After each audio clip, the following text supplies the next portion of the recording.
Similarly, when any signal get received at this antenna, or the signal which is given to this receiver section, we should know that which frequency band they are using, right?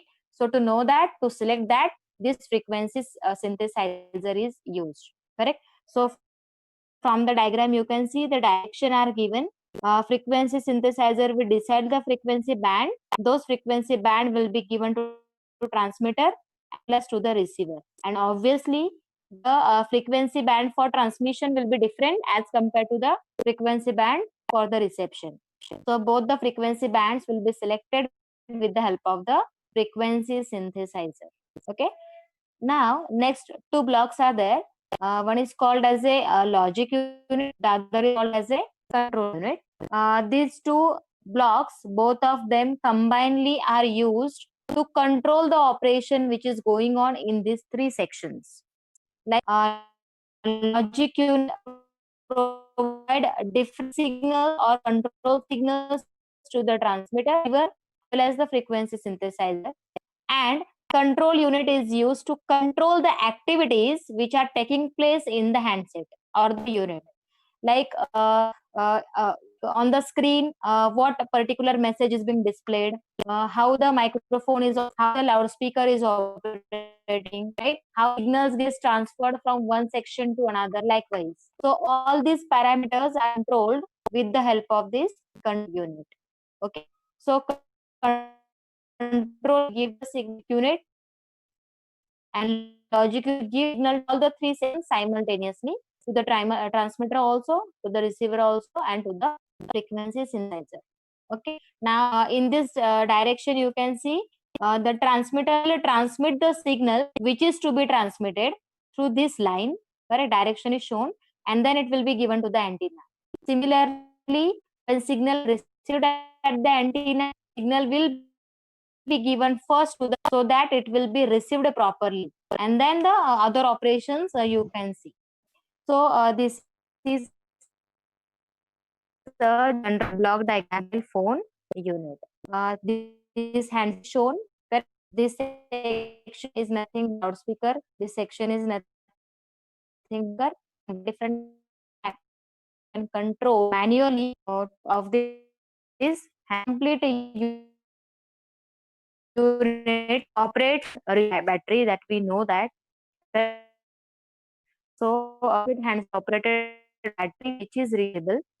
Transmitter and a receiver, as I told you, they are sharing the same antenna. That means this antenna can transmit the signal.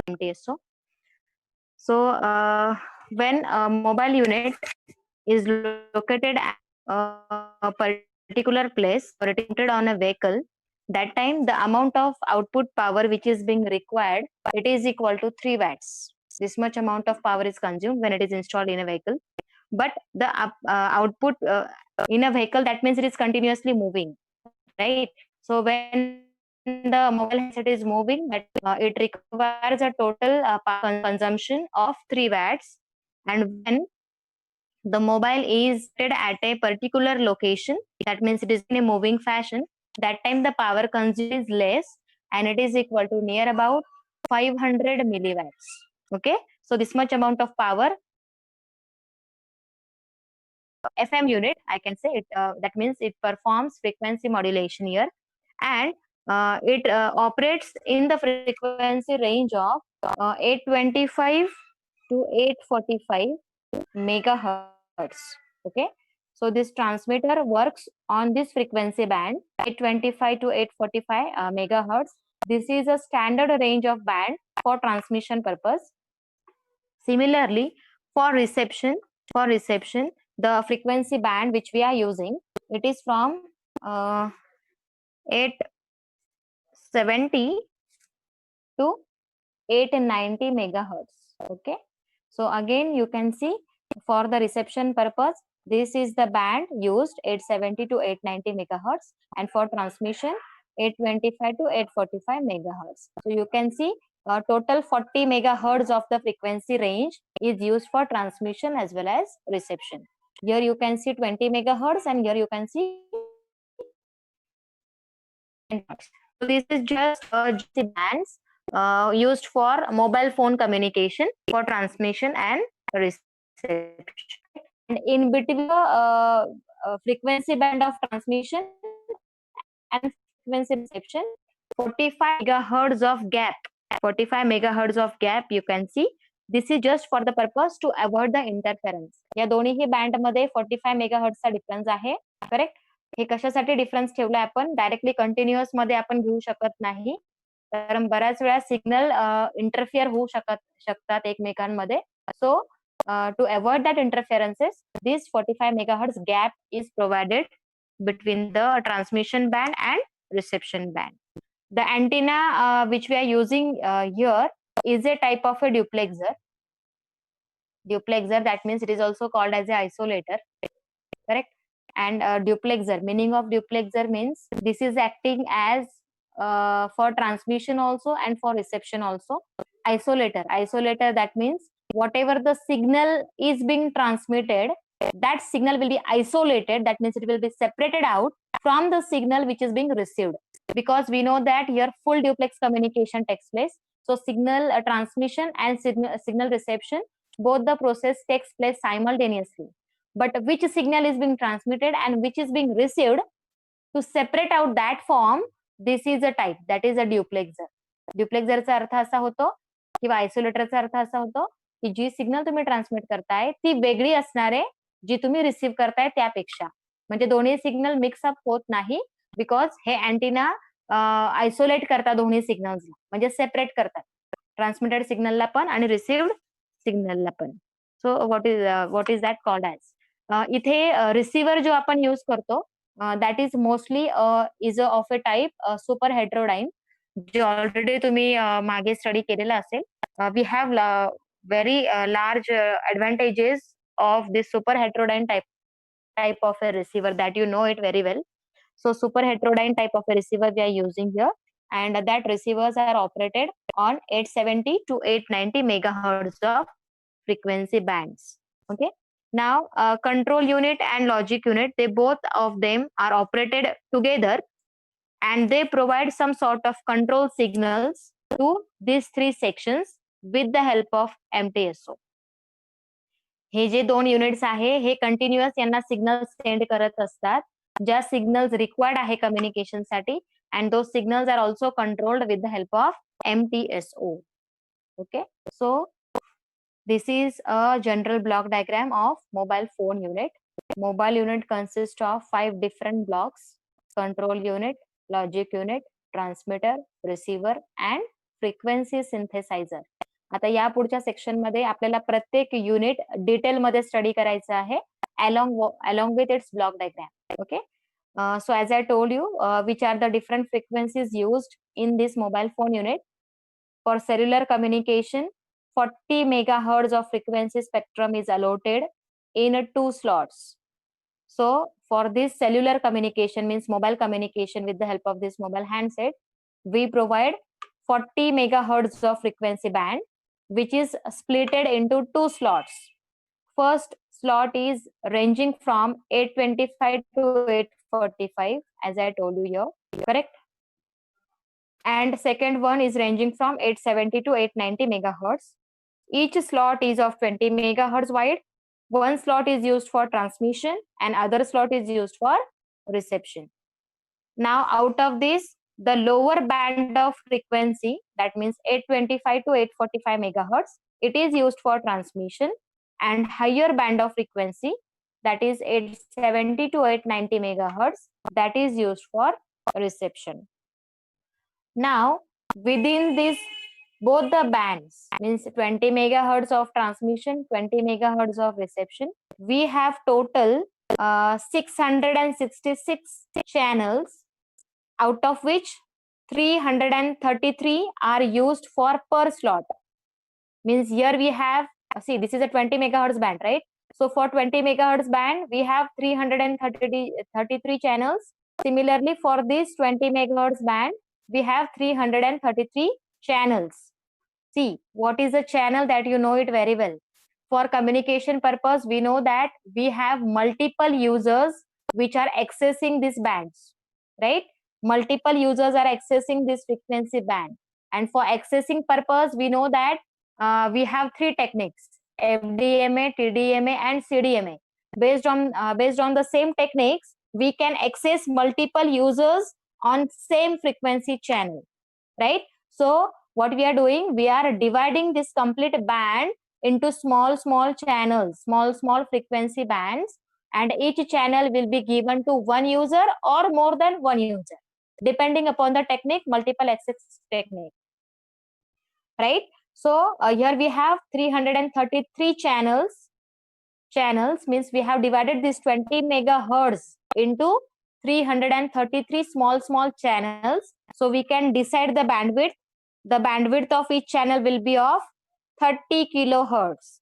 So in this 825 we have 30 kilo, 30 kilo, 30 kilo, like this. If you divide this complete megahertz band into 30k, 30k, 30k, like that, so you will get 333 channels per band of 20 megahertz.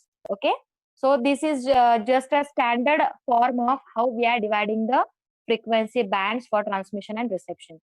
So 333 channels per band are assigned for voice and control signals, means for transferring the voice signal and for transferring the control signals. आपल्याला माहिती आहे की channels हे दोन टाइप्सचे असतात. एक आहे voice channel किंवा इन्फॉर्मेशन चॅनल, आणि दुसरा जो असतो तो कंट्रोल चॅनल असतो. काही सिग्नल्स म्हणजे काही कंट्रोल सिग्नल्स इनिशियली ट्रान्सफर करतो आपण कम्युनिकेशन एस्टॅब्लिश करण्यासाठी, तर त्यासाठी फक्त कंट्रोल चॅनलचाच यूज होतो. आणि ज्यावेळेस कनेक्शन एस्टॅब्लिश होईल, after that we are transferring the actual information और actual voice, and for that we have the voice channel, right? So 333 पैकी यांना दोन पार्ट्स मध्ये परत डिवायडेड असेल. काही चॅनल्स कंट्रोल सिग्नल ट्रान्सफर साठी वापरला जात आहे आणि काही चॅनल्स व्हॉइस सिग्नल ट्रान्सफर साठी. Okay, same for this band also and same for this band also. Transfer साठी control signals and voice signals means transmission साठी, आणि रिसेप्शन साठी पण काही कंट्रोल सिग्नल्स आणि काही voice signals, like that. Okay, so this is a general introduction about the mobile phone unit. Different sections I have told you, and these are the standard bands, general bands used for communication. In short, again the same, you can write in the form of features of mobile phone unit. If the mobile unit is mounted on a vehicle, then typically its output power is 3 watt. And if the mobile unit is a handheld device, means it is located at only one place, that time its output power is only 500 milliwatts. Then it is having 666 transmit channels, and they are spaced 30 kilohertz apart, right? So every channel is having a bandwidth of 30 kilohertz. Transmitter is a low power device which is operated at a frequency range of 825 to 845 megahertz. So you have to remember that for transmission, whatever the channels are required, they require less amount of power. Whereas for reception of the signal, whatever the power is required, it is little bit greater or little bit more as compared to the transmitter. So lower frequency band is allotted for transmission purpose, and higher frequency band is allotted for reception purpose. Okay, कारण transmission साठी थोडीशी power requirement कमी लागते, जी reception साठी जास्त लागते. म्हणून low frequency जे कंपोनंट्स आहे किंवा लो फ्रिक्वेन्सी रेंज जी आहे ती आपण ट्रान्समिटरला अलॉट करतो, आणि रिसिव्हर साठी हायर फ्रिक्वेन्सी बँड आपण अलॉट करतो. Okay, so these are the important features of mobile phone unit. Okay, now हे जे 5 युनिट आता मी तुम्हाला सांगितले, control unit, logic unit, transmitter, receiver and frequency synthesizer, हे 5ही युनिट आता आपल्याला डिटेल मध्ये स्टडी करायचे आहे along with the diagram. Okay, आणि हे सगळे युनिट खूप जास्त इम्पॉर्टंट आहे थिअरीसाठी, कारण प्रत्येक क्वेश्चन पेपर जर तुम्ही रेफर केला MWC चा, तर तुम्हाला दिसेल in every question paper there is a block diagram and description asked of each and every unit. ठीक आहे, कुठल्याही 2 युनिटचे किंवा कुठल्याही एका युनिटचे किंवा फक्त मोबाईल फोनची ब्लॉक डायग्राम एक्झामला विचारला जाते, पण कोणता युनिट विचारला जाईल that is not definite. So आपल्याला प्रत्येक युनिट इम्पॉर्टंट म्हणून स्टडी करायचं आहे, डायग्राम सुद्धा व्यवस्थित प्रिपेअर करायचे. ठीक आहे. Ma'am so now we start. Ma'am एक डाऊट आहे. हा बोल. मॅम तुम्ही ट्रान्समीटर आणि रिसिव्हरचं जे बोलले एनर्जी कन्झ्युम करते जास्त पॉवर, मग ते प्रत्येक याच्यात होतं का? म्हणजे कोणतं पण आपण ट्रान्समीटर रिसिव्हर का फक्त मोबाईल फोनचे? नाही, आता सध्या आपण मोबाईल फोनचं डिस्कस करतोय ना. आता कसं आहे माहितीये का, पूर्वीचे जे मोबाईल हँडसेट होते, तर त्याच्यासाठी ज्या फ्रिक्वेन्सी बँड यूज केल्या जायच्या किंवा जे ट्रान्समीटर रिसिव्हर यूज केल्या जायचे, तर त्याची रेंज पहिले कमी असायची. पण आता जसं जसं ऍडव्हान्समेंट होत गेला, तर ती रेंज वाढत गेली. राईट? म्हणजे जे फ्रिक्वेन्सी बँड्स आपण यूज करत गेलो, तर हे जास्त ऍडव्हान्स झाले. ऍडव्हान्स झाले म्हणजे त्यांची कॅपॅसिटी वाढली, नंबर ऑफ चॅनल्स वाढले, नंबर ऑफ त्याच्यामध्ये बँडविड्थ वाढली, राईट? की जेणेकरून प्रत्येक फ्रिक्वेन्सी बँडवर मल्टिपल युजर्स ऍक्सेस करू शकतात. करेक्ट? तर आता आपण जे बोलतोय हे फक्त मोबाईल हँडसेटचं बोलतोय. ही जी रेंज आता तुम्हाला मी दिली आहे ना 825, 845, ही त्याची स्टँडर्ड रेंज आहे, जी आपण मोबाईल कम्युनिकेशनसाठी वापरतो. राईट? तुम्हाला पूर्ण स्पेक्ट्रम तर माहिती आहे ना? पूर्ण फ्रिक्वेन्सी स्पेक्ट्रम पूर्ण माहिती आहे ना तुम्हाला?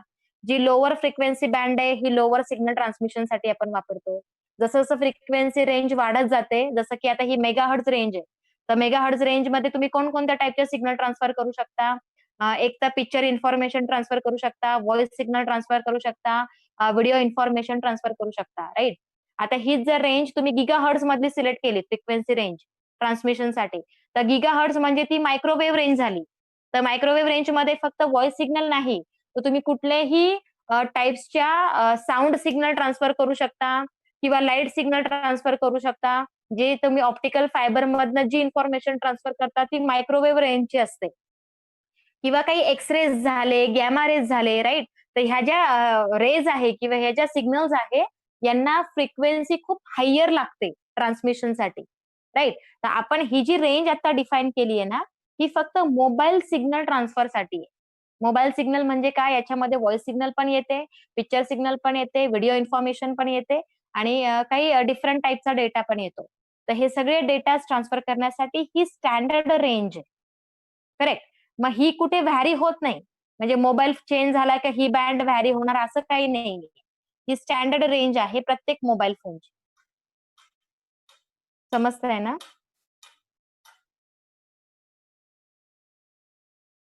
तसं सपोज तुम्हाला जर टीव्ही सिग्नल ट्रान्सफर करायची टेलिव्हिजन ब्रॉडकास्टिंग सगळ्यांना माहिती आहे, राइट? टीव्हीमध्ये जी सिग्नल ब्रॉडकास्ट केल्या जाते त्याच्यासाठी जी फ्रिक्वेन्सी बँड आहे, ती मेगाहर्ट्झ रेंजमध्ये आहे, पण ती बँड वेगळी आहे. ती ह्याच्यामध्ये नसणार आहे. कारण ही बँड फक्त मोबाईलसाठी वापरली जाते. मोबाईल कम्युनिकेशनसाठी, राइट? जर तुम्हाला टीव्ही सिग्नल ट्रान्सफर करायची आहे, ब्रॉडकास्ट करायची आहे, तर त्यासाठी जी बँड आहे ती डिफरंट असणार आहे. It will not be same as that of the mobile. ठीक आहे. मेगाहर्ट्झ रेंजची असणार आहे कारण टीव्ही सिग्नलमध्ये पण सेम आहे. इन्फॉर्मेशन कोणत्या फॉर्ममध्ये असते? पिक्चर फॉर्ममध्ये, व्हिडिओ फॉर्ममध्ये या किंवा व्हॉइस फॉर्ममध्ये असते. सो त्याची पण रेंज मेगाहर्ट्झमध्ये आहे, बट बँड त्याची डिफरंट आहे. Are you getting? So for every mobile handset we follow this particular frequency bands.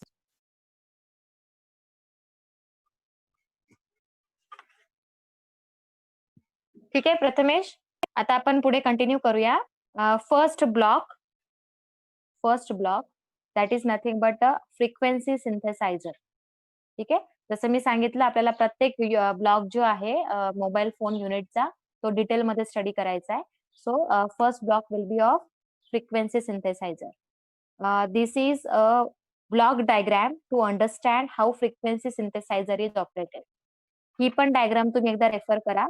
मी जसं सांगितलं की ह्याचं बेसिक फंक्शन काय आहे फ्रिक्वेन्सी सिंथेसायझरचं की it is used to decide the frequency band used for transmission और which is used by the transmitter and used by the receiver. So हा काय करणार आहे फ्रिक्वेन्सी बँड डिसाइड करून देणार आहे. करेक्ट? आता ह्याच्यासाठी 2 सिग्नल आउटपुटला जात आहे. एक सिग्नल जी आउटपुटला जाते ती आहे ट्रान्समीटरकडे आणि दुसरी जी जाते ती रिसिव्हरकडे. करेक्ट? आणि ह्याला जे इनपुट सिग्नल येत आहेत, हे कुठून येत आहेत? लॉजिक युनिट पासून येत आहेत. करेक्ट? सो दिस सेम आता ह्या ब्लॉकमध्ये काय सर्किट आहे, ते सर्किट म्हणजे हे, जे इथं दाखवलंय. Correct? So frequency synthesizer is normally having the unit called as PLL. PLL म्हणजे phase lock loop. Phase lock loop circuit तुम्हाला सगळ्यांना माहिती असेल, कुठेतरी तुम्ही स्टडी केलेलंच असणार आहे. PLL circuit, correct. आणि PLL सर्किट मध्ये नॉर्मली काय काय प्रेझेंट असतं, जे इथं दाखवलंय. सी, हा जो पार्ट दिसतोय तुम्हाला एवढा, right, this is nothing but a PLL, correct. So it consist of a mixer, low pass filter and VCO. VCO म्हणजे व्होल्टेज कंट्रोल ऑसिलेटर, करेक्ट. आणि हा जर खालचा साइड बघितला तर हा सुद्धा सेम आहे जो वरती दिसतोय. So this is I can say another PLL. इथे 2 PLLs वापरले, phase lock loop 1, phase lock loop 2. Phase lock loop मध्ये कोणते सर्किट येतात? प्री स्केलर ऍक्च्युली येत नाही, पण इथून स्टार्ट होतो. मिक्सर, हा मिक्सर आहे किंवा डिटेक्टर आहे. इथे पण हा पण डिटेक्टर आहे. लो पास फिल्टर आहे आणि व्होल्टेज कंट्रोल ऑसिलेटर आहे. So this circuit is forming a phase lock loop, correct. आता ह्याच फ्रिक्वेन्सी सिंथेसायझर मध्ये जसं मी सांगितलं की फ्रिक्वेन्सी डिसाइड करतो. फ्रिक्वेन्सी डिसाइड करतो म्हणजे काय? एक प्रकारची ऑसिलेशन फॉर्म करतो ना. फ्रिक्वेन्सी म्हणजे काय? ऑसिलेशन, एक तर ह्या फॉर्म मध्ये किंवा डिजिटल फॉर्म मध्ये असे, right. These are called as a oscillations. आणि हे ऑसिलेशन्स म्हणजेच काय? फ्रिक्वेन्सी आहे, right. So frequency generation, frequency formation कोण करतंय? हा फ्रिक्वेन्सी सिंथेसायझर करतोय. सो फ्रिक्वेन्सी फॉर्मेशन नॉर्मली आपण ऑसिलेटर थ्रू करतो, राईट. सो ह्याच्यामध्ये काय दाखवले? क्रिस्टल दाखवलाय किंवा याला आपण म्हणू शकतो ऑसिलेटर फॉर्म, करेक्ट. आणि हा ऑसिलेटर कंटिन्युअस ऑसिलेशन्स असे जनरेट करतो, म्हणजेच फ्रिक्वेन्सी जनरेट करतो. आणि हे फ्रिक्वेन्सी कोणाला दिल्या जातात? दोन्ही PLL ला, म्हणजेच फेज लॉक लूप सेक्शनला, करेक्ट. आता PLL कसं ऑपरेट होतो? You know the working of PLL, पण आपण शॉर्ट मध्ये परत एकदा डिस्कस करूया, ठीक आहे. आता हा ऑसिलेटर काय करतोय? कंटिन्युअस ऑसिलेशन जनरेट करतोय, म्हणजे it is one form of a carrier, right. Carrier आहे. चॅनल म्हणजे काय? चॅनल सुद्धा कॅरियरच आहे, राईट. ज्याच्यावर तुम्ही सिग्नल ट्रान्सफर करता म्हणजे कॅरियर आहे. सो हे जे कॅरियर सिग्नल आहेत ना, म्हणजे ऑसिलेशन, हे तुम्ही दोन्ही PLLs ला प्रोव्हाइड करता, राईट. आता इथे एक मिक्सर सेक्शन आहे किंवा हा डिटेक्टर आहे बघा, दिसतोय का? जो असा याच्यामध्ये दाखवलेला आहे, सर्कल आणि असं एक्स मार्क केलेलं आहे. So they are acting as a detector section. तर ह्या डिटेक्टरला 2 इनपुट्स येतात, बरोबर. एक इनपुट म्हणजे हे ऑसिलेशन्स जे ह्या ऑसिलेटरने दिले, करेक्ट. आणि दुसरं जे इनपुट आहे हे आहे फ्रिक्वेन्सी डिवायडर कडून आलेलं, राईट. आता फ्रिक्वेन्सी डिवायडरला इनपुट कुठून आलेलं आहे? लॉजिक सेक्शन पासून. हे बघा, ही डायग्राम मी तुम्हाला एकदा परत दाखवते. फ्रिक्वेन्सी सिंथेसायझरला इनपुट कुठून येत आहे? लॉजिक सेक्शन कडून येत आहे, करेक्ट. लॉजिक सेक्शन इथे पण दाखवलंय. सो फ्रिक्वेन्सी डिवायडरला जे काही इनपुट तुम्ही द्याल हे लॉजिक सेक्शन कडून येणार, करेक्ट. फ्रिक्वेन्सी डिवायडरचं काय फंक्शन आहे? It is going to divide the frequency by some fraction, by some number, जसे की divide by 10, divide by 2, divide by 5, like that, ठीक आहे. सो इथे एक डिवायडर सेक्शन आहे, हा असा मी दाखवू शकते. तर हे जे ऑसिलेशन इकडे आल्या, एका पर्टिक्युलर पॅरामीटरने डिव्हाइड केल्या जातील, म्हणजे एक स्टँडर्ड फ्रिक्वेन्सी तुम्हाला मिळेल आणि ती स्टँडर्ड फ्रिक्वेन्सी तुम्ही या PLL सर्किटला देऊ शकता, राईट. म्हणजे लो पास फिल्टर, राईट. आणि VCO. VCOचं काय फंक्शन आहे? Voltage control oscillator. What is the function of this VCO? कोणी मला सांगू शकता का? तुम्ही PLL सर्किट तर डिस्कस केलेलं आहे ना? PLL सर्किट डिस्कस केलेलं असेलच ना कुठेतरी. सो कोणी मला सांगू शकतं का PLL मधला हा जो VCO आहे याचं काय फंक्शन आहे? No one. सी, VCO हा generally as a local oscillator म्हणून काम करतो, लोकल ऑसिलेटर. कारण आपल्याला माहिती आहे की ज्यावेळेस तुम्ही मॉड्युलेशन करतात कुठल्याही सिग्नलचं, मॉड्युलेशन का करतो आपण? That you know it very well, correct. So whenever you have to transfer any signal, first of all you have to modulate that signal, correct. And for modulation purpose we require two signals. One signal will be your original information signal and the other signal will be a carrier, right. So whatever the carrier signal is being provided for modulation purpose, that carrier will be given with the help of this frequency synthesizer or the carrier will be generated with the help of this local oscillator which is nothing but VCO.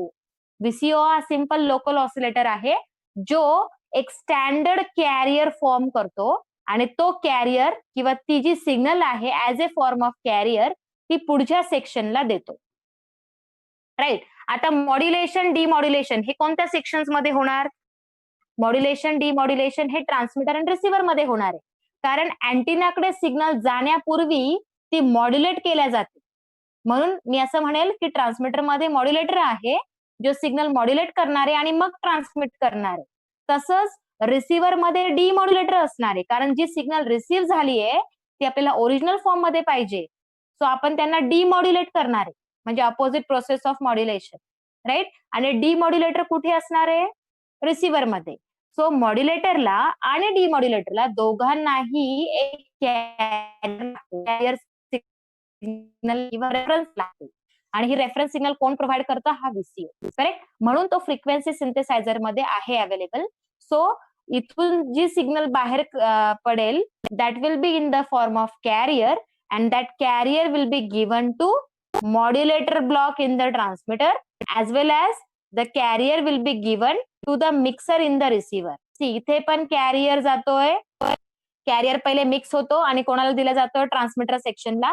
तसंच इथे पण एक प्रकारचा carrier local ऑसिलेटरने दिलेला आहे that will be given to the receiver section.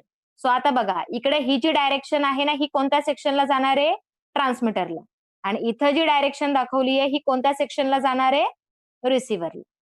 Right. So ह्याच डायग्रामचा जर रेफरन्स तुम्ही घेतला तर फ्रिक्वेन्सी सिंथेसायझरचं जे आउटपुट आहे हे दोन्ही सेक्शन्सला जातं. एक जातं ट्रान्समीटरकडे आणि दुसरं जातं रिसिव्हरकडे. आता ह्याच्यामध्ये कन्सिडरेशन तुम्हाला हे करायचं आहे का इथे जे डिवाइड बाय फ्रॅक्शन आहे हे जरी सेम असले तरी इकडून प्रोड्यूस झालेली जी कॅरियर आहे त्याची फ्रिक्वेन्सी डिफरंट असेल as compared to the carrier which is generated here. दोघांची फ्रिक्वेन्सी डिफरंट असेल. एक फ्रिक्वेन्सी ट्रान्समीटरकडे जाणार आहे आणि दुसरी फ्रिक्वेन्सी रिसिव्हरकडे जाणार आहे. कारण की ट्रान्समीटरसाठी जी फ्रिक्वेन्सी बँड तुम्हाला लागणार आहे ती डिफरंट असेल जी रिसिव्हरसाठी लागेल.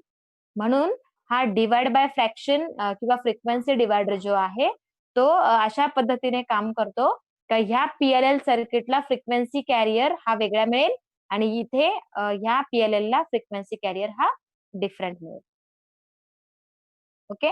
So this is general working of frequency synthesiser जे तुम्हाला मी एकदम सिम्पल वेने सांगितलंय. करेक्ट. आणि ह्या पूर्ण फ्रिक्वेन्सी सिंथेसायझरला कंट्रोल सुद्धा MTSO करत असतो कारण MTSOच्या हातात हे सगळे युनिट्स असतात. सो कोणती फ्रिक्वेन्सी किंवा कोणती फ्रिक्वेन्सीसाठी कोणता चॅनल वापरायचा आहे हे सगळं कोण कंट्रोल करणार आहे? MTSO. करेक्ट. आणि हा जो डिवाइड बाय नंबर आहे ना हा जो डिवाइड बाय नंबर असतो हा पण ट्रान्समीटर आणि रिसिव्हर सेट करतात. करेक्ट. कारण ट्रान्समीटरला माहिती असतं की मला कोणती फ्रिक्वेन्सी स्पेक्ट्रम लागणार आहे आणि रिसिव्हरला पण माहिती असतं की मला कोणती फ्रिक्वेन्सी स्पेक्ट्रम लागणार आहे. So depending upon that transmitter आणि रिसिव्हर हे डिसाइड करतात की हा डिवाइड बाय फॅक्टर काय असणार. ओके. हा डिवाइड बाय फॅक्टर म्हणजे फ्रिक्वेन्सी कितीने डिवाइड करायची हे नॉर्मली तो ट्रान्समीटर आणि तो रिसिव्हर डिसाइड करतो. Okay. The advantages or features I can say features of the frequency synthesizer is that it gives a very high frequency stability. या पूर्ण circuit मध्ये फ्रिक्वेन्सी स्टॅबिलिटी ऑप्टेन होते आणि ह्याच्यामध्ये कुठल्याही फ्रिक्वेन्सी मिक्सअप होत नाही. ज्या स्टँडर्ड आहे या सगळ्या ह्या डरने फायनल केलेल्या असतात and accordingly the frequency remains stable throughout. Okay. So ह्याच्यामध्ये फ्रिक्वेन्सी स्टॅबिलिटी हा कन्सेप्ट आहे. Then all the signals which are required to be transmitted they are all decided with the help of the transmitter and receiver. This frequency synthesizer इथे जे bands produce करून देते तर ह्या band मध्ये ते डिसाइड करता की प्रत्येक चॅनल प्रत्येक फ्रिक्वेन्सी स्पेक्ट्रम मध्ये किती चॅनल्स असणार आहे. जसं की मी आता सांगितलं ट्रान्समीटरसाठी 333 चॅनल्स असतील तसंच रिसेप्शन साठी सुद्धा 333 चॅनल्स असतील आणि ते चॅनल्स